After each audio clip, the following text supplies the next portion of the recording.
one of the most powerful things in this point of curiosity is the phrase, what if? And so if you know your customer, your target market's problem, pain, seek for pleasure, whatever the case may be, and they've investigated other ways to solve that, and you know what those other opportunities are, you've got to come at it from the angle of, what if I could tell you that I could solve your problem in this way?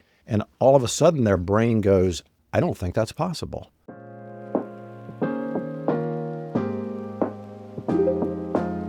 If you've ever wondered why some content stops you in your tracks while other posts get lost in the endless scroll, this episode is for you. With AI flooding the internet with more words than ever, the real challenge isn't creating content, it's capturing attention and keeping it. Today, we're breaking down exactly how to do that with a 3-step framework. My guest is Jimi Gibson, VP of Brand Communication at Thrive Internet Marketing Agency and the creator of The Magic Script. Jimi is a former professional magician, and he's spent 25 plus years turning that ability to command attention into crisp, conversation-ready messaging. He's worked with thousands of businesses and is big on clarity over fluff. Let's get into it. Hey, Jimi, thank you so much for joining the show today. I've been really looking forward to this conversation. And today, one of the really big things I want to talk about is your stop the scroll framework. And I think this is really important right now because there is more content online more than ever, especially with AI making content creation faster, easier, volume is only increasing. And for marketers, this is a really exciting time, but it's also a really challenging time. And it's never been easier to publish something, but it also means it's harder to stand out. So I'd love your thoughts with so much content being published every day. How do you think the battle for attention has changed? Yeah, thanks, Baylee. I know it's a wild world that we're in, and there's all sorts of folks out there who have opinions and are predicting the future and all that type of thing. And so I think maybe we might try something to start with, and then that might help us springboard into breaking that down into a way that folks can understand my point of view on the topic. Yeah. I think I remember, or you're on the East Coast, you're in the Maryland area, is that right? So my company is based out of Maryland, but I'm actually in Utah. Oh, Utah. Okay. Yeah. I thought we may have talked a little bit about that in preparation for this show. So Utah, did you grow up there? What brought you to Utah? Yeah, I grew up here. Oh, nice. And so do you have a lot of family around? Yep, all my family's around. Nice, That's great. Nice. And let's talk about maybe not your parents or uncles. And I don't know, I have two. My mother and father were only children, so I don't have any cousins or I don't have any uncles. But let's talk about grandparents. Were you close to any of your grandparents? Yeah, I was really close to, I had some grandparents that just lived 15 minutes down the road. Nice. So I want you to think about those grandparents, and I guess you probably spent some time at their house. Did you ever go into their attic? Oh, I don't think so. Ooh. We're going to climb the stairs and go into the attic. And I'm assuming there were stairs. Was it a pull down, or were there stairs that walked up to a door that was opened? It probably was a pull down. Okay. Let's go ahead and pull that down. And some of those pull downs are a little rickety, so be careful. You're going to climb up and you're going to walk up into that attic. And maybe the listeners or viewers can imagine this same scenario for a grandparent that they visited. Maybe it's a great aunt, great uncle, whatever the case may be. And there's a little string to pull the light. And so you're going to pull that little string and illuminate that attic. Have you done that? Yes. Great. I tell you, the theater of the mind is a cool place to be. So Yes. we're going to imagine what that looks like. There's probably some old furniture that's covered up by sheets. There maybe is an old bird cage from the past. There's actually a window up there. And the time of day, there's some light shining in from that window. And you look over and everything has been pushed away, but there are 13 boxes that are on the floor. They're stacked on top of each other. They're not huge boxes. I just want you to walk over to one of those boxes. And as you get closer to the boxes, you realize that they all have little small brass plaques on them. And on those brass plaques are numbers. And those numbers are from 1 to 13. And so you've confirmed that's the right number.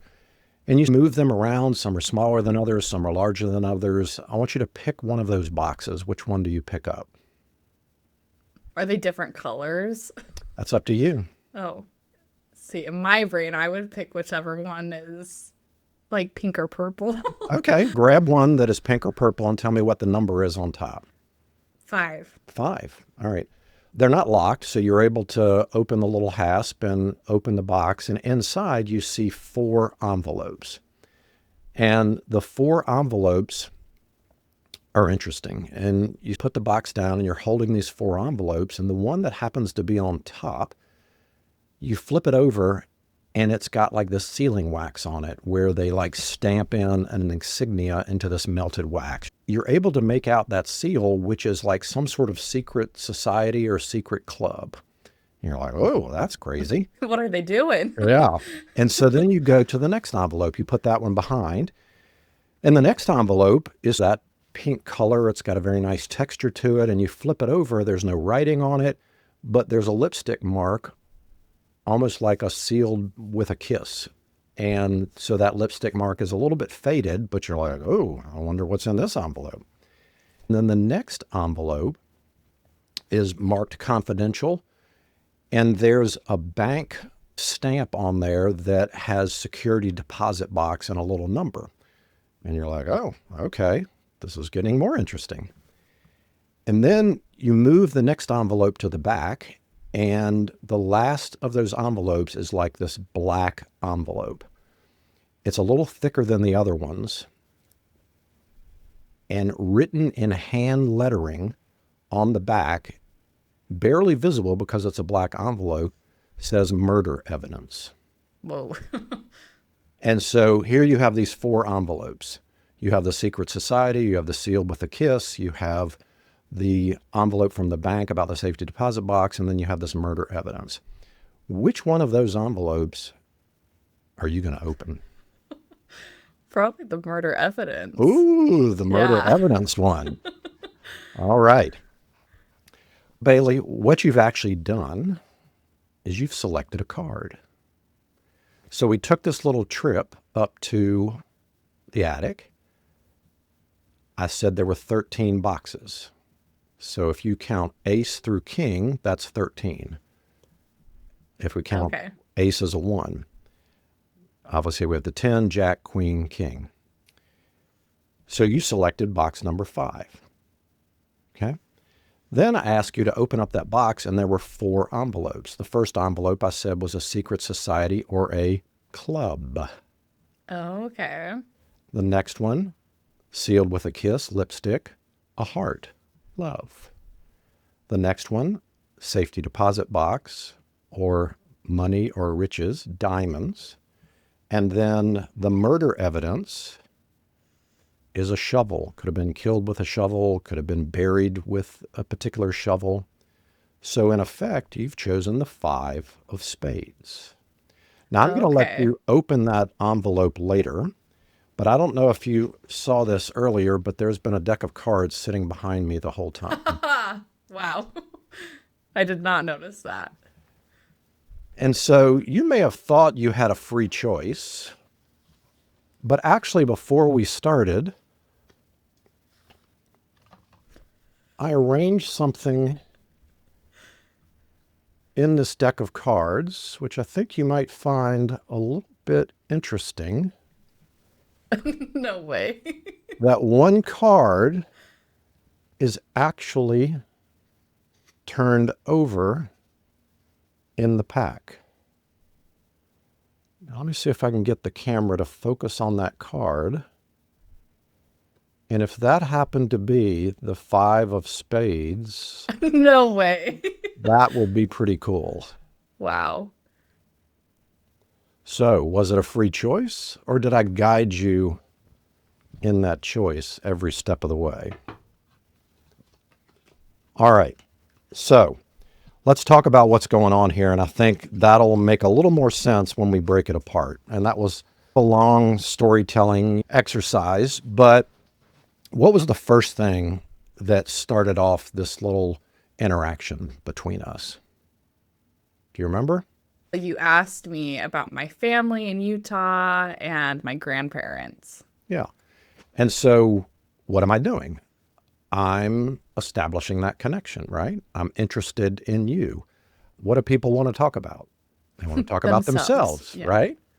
And so I'm not being fake or I'm not like playing you. I'm actually interested. Like I had a great relationship with my grandparents, especially my grandfather on my mother's side. And so I think when we start to evoke those emotions, that's a cool place to be. And the conversation just feels natural, right? And so that's actually a release of oxytocin in the brain. And that release of oxytocin is that neurotransmitter that sort of floods you with this feeling of, oh, this is fun. I'm enjoying this conversation. Let's see where it goes. And we'll get back to stopping the scroll, I promise. And so once we've established that connection, then I basically have gained permission to take it to the next step, which is eliciting curiosity. And so I could go straight for the close, right? Hey, buy this, but that feels a little weird. We need to elicit curiosity. And so I start telling the story about you said you never been in their attic. Oh, this is interesting. Are we going to climb the stairs? Are we going to pull down this thing?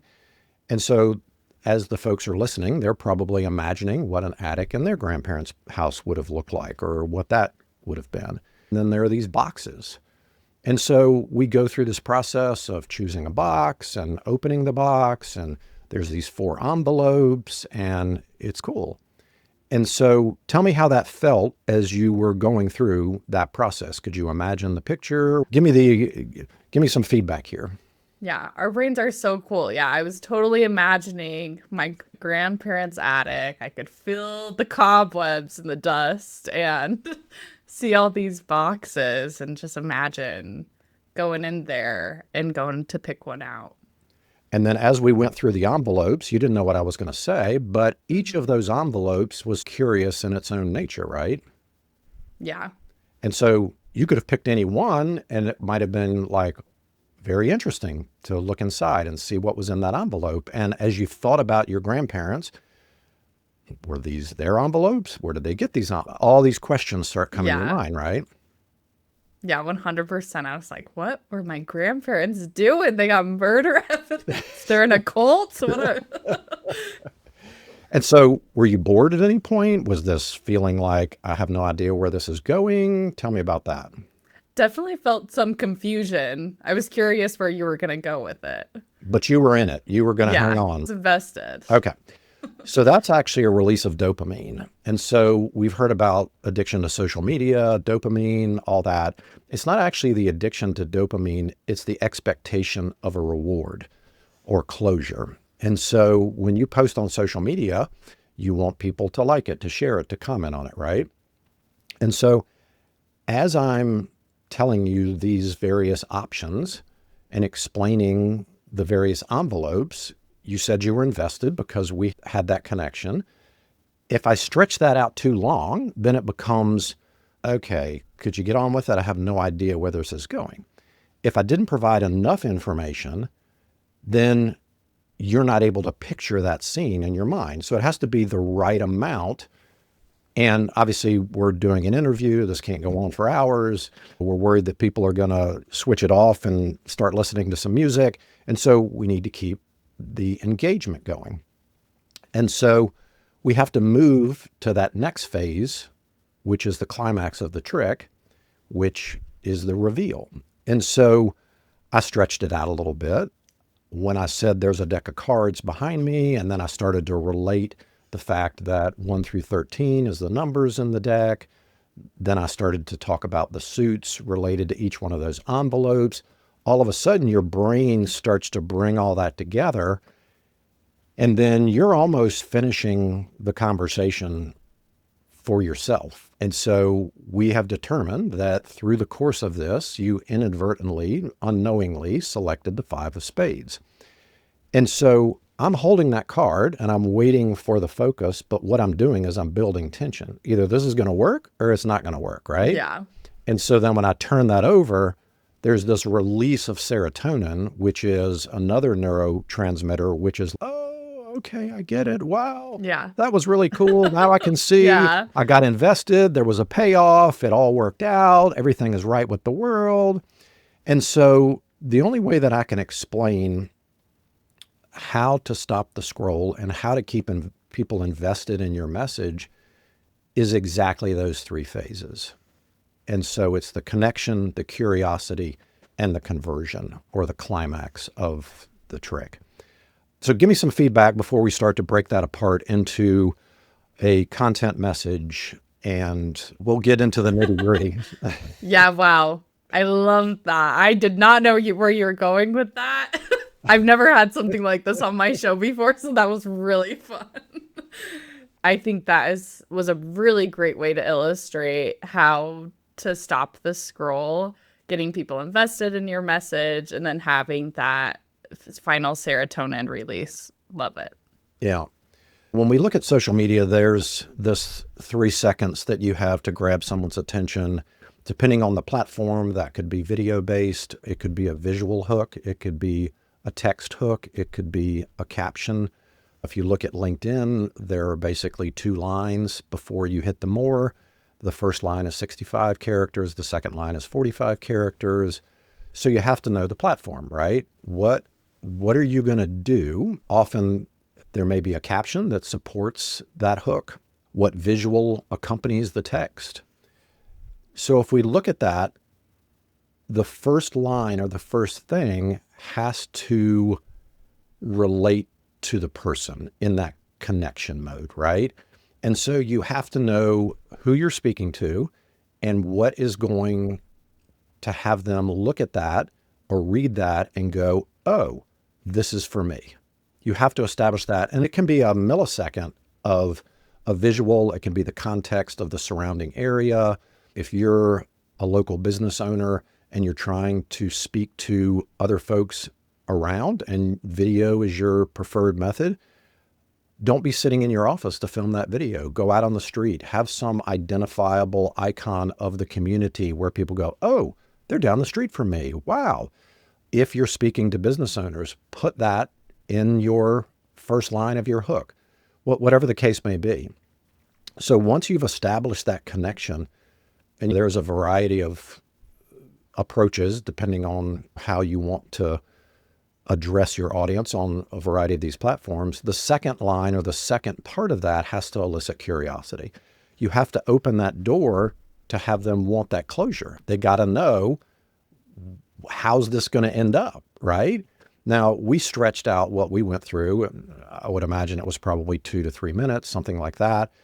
We're in a venue where we're going to continue to talk for a while. And so I have the opportunity to be a little bit longer with the way that we interact. But in a social media environment, you've got to be quick and you've got to be refined, and you can't waste anything as far as the communication visually or communication writtenly or in the written form.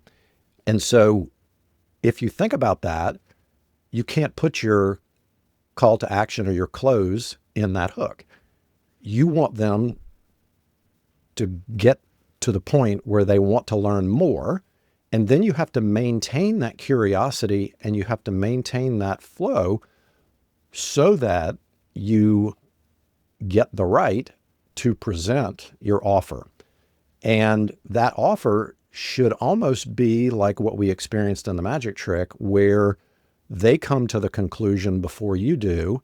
And your call to action is basically just a nudge to say, fill out this form, schedule an appointment, get a call.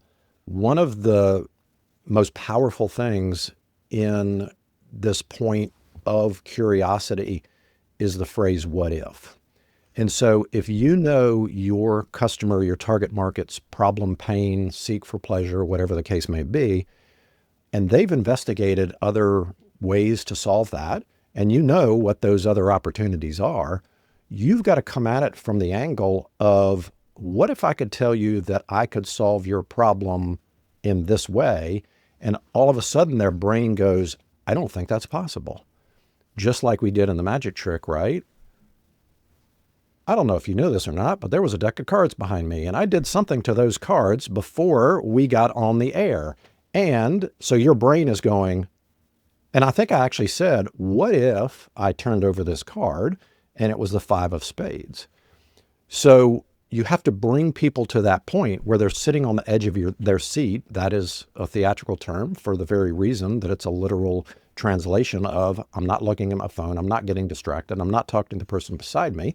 I'm sitting on the edge of my seat because I need to know how this turns out. And then we present the climax or the call to action or whatever the case may be.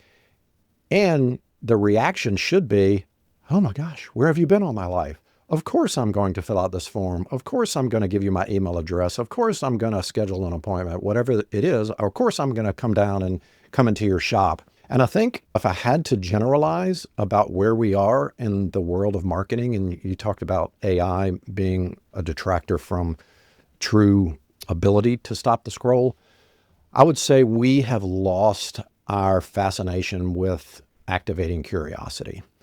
We all want to establish the connection, and I would say it's more plastic than ever. You have to genuinely be passionate about knowing who your customer is, right? Yeah. And then you can't just go for the close. We might talk about the 5-finger strategy when we're talking about content creation. AI is a great tool. It is amazing. I remember a quote by Einstein that says any development in technology cannot be separated from true magic, because we look at it and we go, how does it do that? I can tell you from my filter of being a magician, it's a really bad mind reader. And it is got a bunch of knowledge, but it's trying to predict what it's going to tell you based on what information you give it. It's a very polite mind reader. It is not divisive. It doesn't know the scars and bruises that you've been through, that you've learned over the years of running your business. It doesn't know about your grandparents' attic. And so you can use it as a helper, but don't turn over your creativity. And you have to know, what do you want to get out of it? Certainly for ideation, certainly for proofreading, certainly for creative brainstorming, but don't just put in a prompt and expect it to come out with magic. And so I would say that's the big thing that we see. Anyway, that was a whole lot. I'm happy to Yeah. break any of that down, but hopefully that makes sense based on the structure that we talked about and then what's involved in stopping the scroll. Yeah, I'm glad you went to that AI direction a little bit at the end, because I think like all 3 of those steps, like you could technically use AI to maybe start those. But at least in my experience when doing it, like I find the hooks are so generic. They're not actually applicable to the problems that the audience are facing. And maybe sometimes I can find it helpful just to get pen to paper really quick and then, okay, let's change this. Like I know what my audience is actually thinking and I can adjust and improve it from there. But I'd love your thoughts on just maybe we could dive into the hook a little bit more, like that connection piece that you were talking about. What are some things that you have seen be successful there? Yeah. And so I think this structure can work whether it's an email communication. So your subject line is basically a version of what we just talked about, a blog post, a homepage on a website. A homepage on a website is not to keep them on the homepage. The homepage on a website is to get them off of the homepage into the content that they need to get to, right? If you're in the e-commerce world, you look at a product title or a product description, same kind of thing, or a category page on an e-commerce site. We just talked about social media posts. And let's just take a plumber, pretty basic home service. We work with a lot of home service companies, and I think folks can translate that. If you thought about it, and I'm going to give you another layer of this presenting magic to your customer. If you took every magic trick, like an appearance, a vanish, a transposition, a transformation, mind reading, whatever the case may be, they basically boil down to 13 basic effects. And I've tried as hard as I can to figure out some product or service that would not work for one of these 13, and I can't do it. I've tried. I think the first thing is you have to figure out what is the magic that you want to perform for your audience. And again, that goes back to knowing who is your target market, what is their pain, what pleasure are they seeking, what problem do they need to fix. And so if we look at a plumber, we see a lot of, we're running a $99 special, call now to book your appointment. Appointments are booking up fast. Do you have a clogged drain? We'll help you make it disappear. And so that's a pretty literal translation of one of those 13 effects is we're going to make things disappear. What if we reframed that conversation, and we'll talk about the various components of that hook, into a mind reading or predicting the future, okay?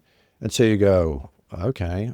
And this is a fun exercise to sit around with your team and go, let's go through our client list and figure out what is the magic trick. And so if we were going to do a magic trick for a plumber and it was going to be predicting the future, what would it be?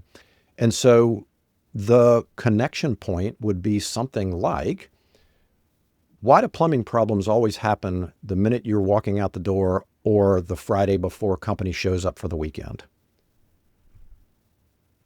Like, that happens a lot. Yep.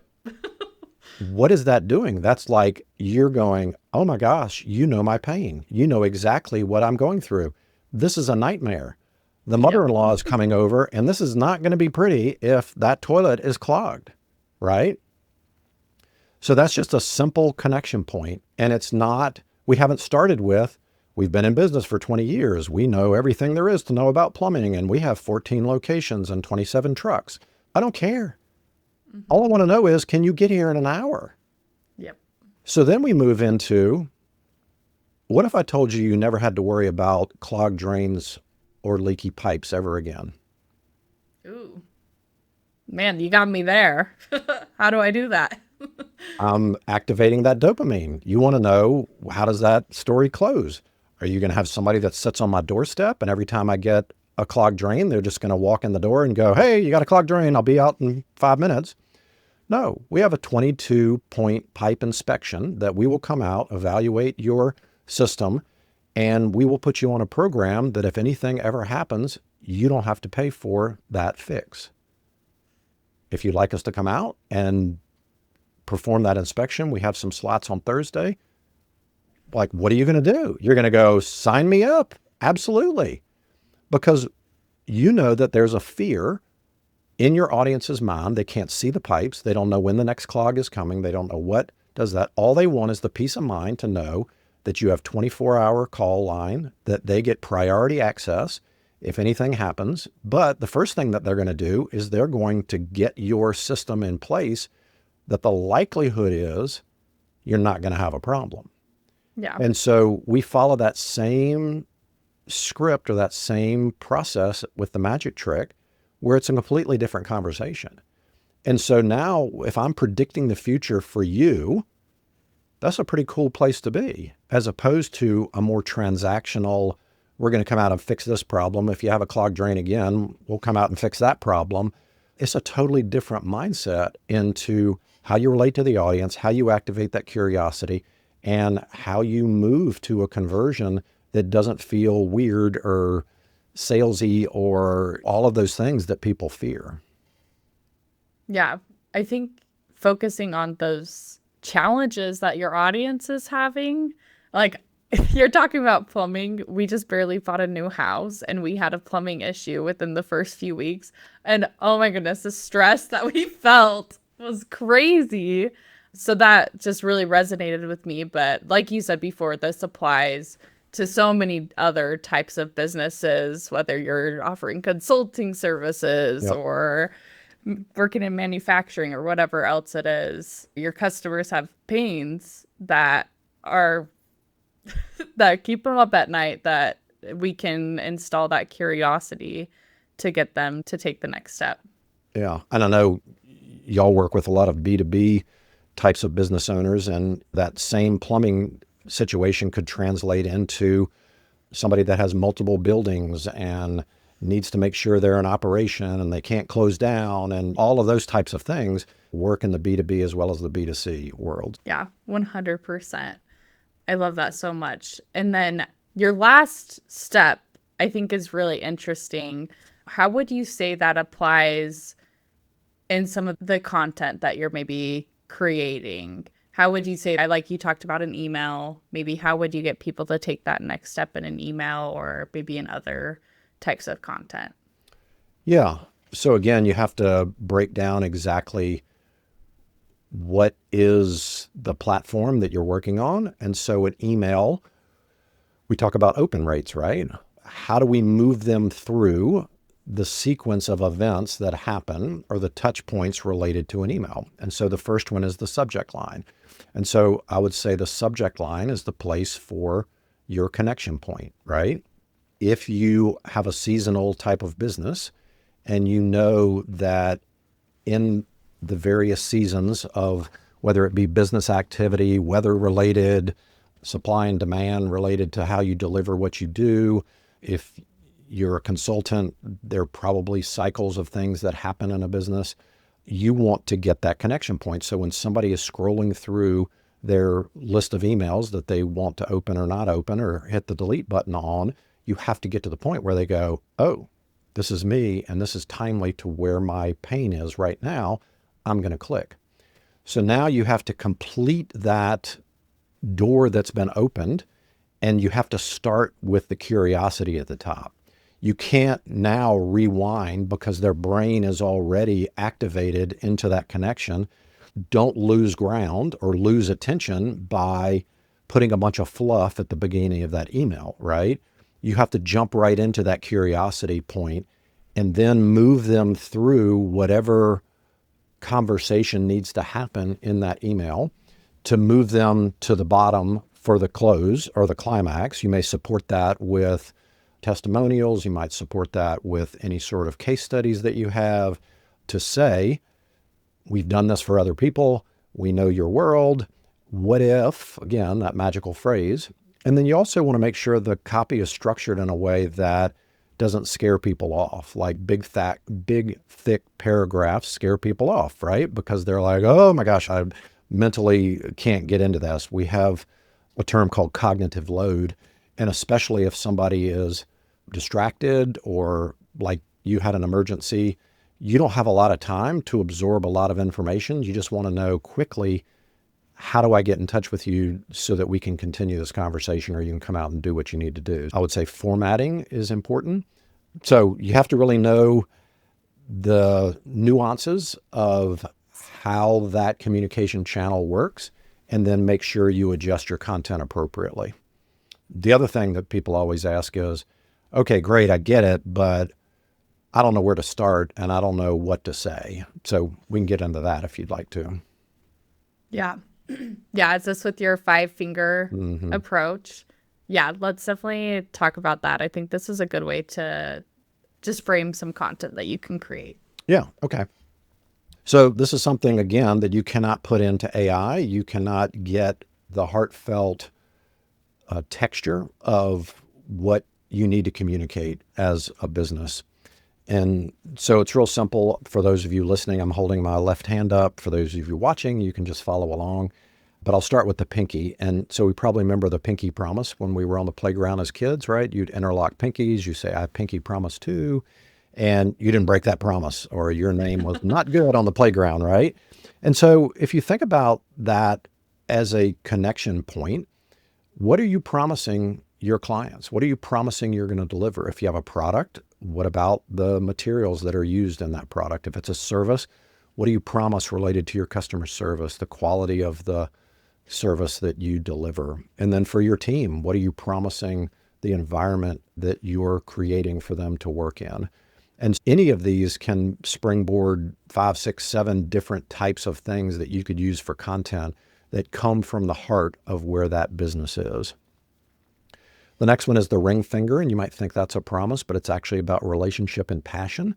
We remember the envelope with the sealed with a kiss, right? And so you didn't ask somebody to marry you on the first date, or you didn't expect to get that question asked of you on the first date, right? And so How are you investing in that courtship or that relationship with your customer? What do you expect, and what is the most appropriate next question to ask them? And so think about that in your content flow. Don't ask the big question too early. And so maybe it's a smaller ask as we go. And then what passion did you bring to that business? I think people are very curious about why you may have started this business. What is the background? Why did you name the business? Why are you in the town that you're in? And so I would say now more than ever, related to AI results, it's about brand mentions, and people want to know about the business owner. And they want to know all of these things that are now contextually showing up where they didn't used to as much in these AI results. The next one is the middle finger. So for those of you listening, I'm not holding the middle finger. I'm just making it move here with all fingers up. And a lot of people think that's a vulgar expression. It's actually an expression of defiance, right? And so who are you flipping off? Who's the enemy? Who's the villain? If you truly believe your product or service can save your ideal customer, you got to name that villain. You got to tell them, don't go down this path. And it could be a person, it could be a company, it could be an ideology. And you might figure out what's the right tone to use. Your business might be snarky, and you can have a little more leeway with that. You might be more gentle in your approach. You might not want to name the person specifically, but if you know that other people are investigating other options to solve their problem, there's a way that you can tell it that names that villain. And when you rally people around an enemy or a villain or somebody to defeat, that creates a lot of community around your brand. And I would say marketing and branding is as much about attracting the right audience as repelling the folks that are not right for you. And so when you name the villain, it's going to be divisive no matter how you deliver that message. It can stir up a lot of comments on social media, which is good for the algorithm. And again, I'm not talking about being a troll or creating unnatural arguments, but if I really believe that strawberry ice cream is better than vanilla, that's a pretty safe place to go. And I can give you all the reasons why I believe strawberry ice cream is better, and that can create some debate, right? And yeah, I would say play around with that. I think that's one that people often skip over just because they don't want to offend or they don't want to sound like they have a point of view. Please give your point of view. Yeah. The next one is the pointy finger. And I say pointy finger because you should be able to point directly to your target audience, not a group of people. You're not like waving your hand across a crowd. You've got to point exactly to who that person is. And then you've got to be able to turn that finger over and beckon them in and say, come see what we have for you. Invite them in, right, to what it is you have to offer. It's also a symbol for number one. And I would say any piece of content should address one person. It should solve one problem, and you should provide one solution. Otherwise, it gets really diluted and people get confused. And that goes back to those 13 effects. What is that magic effect that you want to perform? And so that can be that offer. The next one is the thumb, which is the universal symbol for, hey, thumbs up, everything's going great, or thumbs down, things aren't going so great. And so how are you measuring what's working and what's not working? We've seen a lot of memes out there, do this, don't do that. Like, how are you communicating to do this, not do that, related to your product or service? And then the last part of the thumb is the thumbprint. What thumbprint or legacy are you leaving as the business owner? What thumbprint are you leaving on your customers? How has their life changed by interacting with your organization? What thumbprint are you leaving on the people on your team? I have crazy 3 sets of twins, of nieces and nephews. Whoa. And they can open each other's phone with their Face ID, but they can't open each other's phones with their thumbprint. It's unique to you. So what is it about you that's unique? What are those quirks and eccentricities that make you who you are? And what is that combination of things that make you different than anybody else out there who's saying very generic stuff? Yeah, I've probably given you 100 different things based on wow. 5 fingers. And anytime you get stuck, just look at your hand and go, okay, I'm going to pick one of those. And so you talk about content pillars.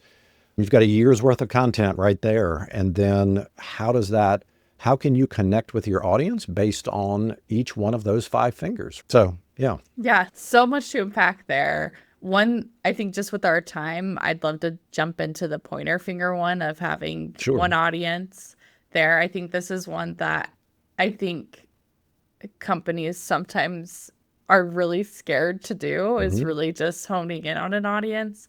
What tips do you have to those people that are maybe just a little nervous to, or they're having a hard time honing in on maybe a specific ICP?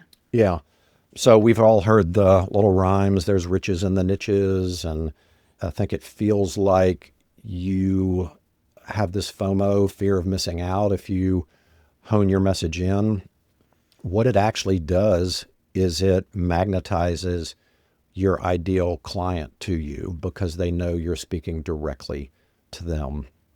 I would say if you're a little bit scared, go ahead and keep talking to everybody. But there are ways to do some A/B testing in your email platform, in your ad platforms. You can have a newsletter that you may put out and you ask some questions to segment your audience. You probably could go through your client list and categorize various attributes. A lot of times people get hung up on demographics and age and location and stuff like that. I would say I like the term buyer persona a little more because it doesn't really rely that much on demographics. It's buying behavior. It could be company size. It could be a variety of things. And go through that process and pick one and say, we are going to speak directly to that audience in these ways and see what reaction you get and see if that actually makes a difference in how they respond to those communications, and just treat it like an experiment. And I think you'll be surprised that it's going to be much richer conversations. You're going to establish quicker credibility and authority because they know who you are and what you stand for related to what they do. And yeah, let the data and the anecdotal evidence come back in a way that convinces you that's probably where you want to go all in on. And the other thing is it's less expensive to talk to that audience, get involved in associations or communities related to them, go to trade shows, visit them in person if they're away, learn the minutia about what it takes to make their business different or what your product or service does to change their world. And if you're at a dinner party and somebody mentions something that you're passionate about, you immediately walk over to that person and go, oh my gosh, you do that too?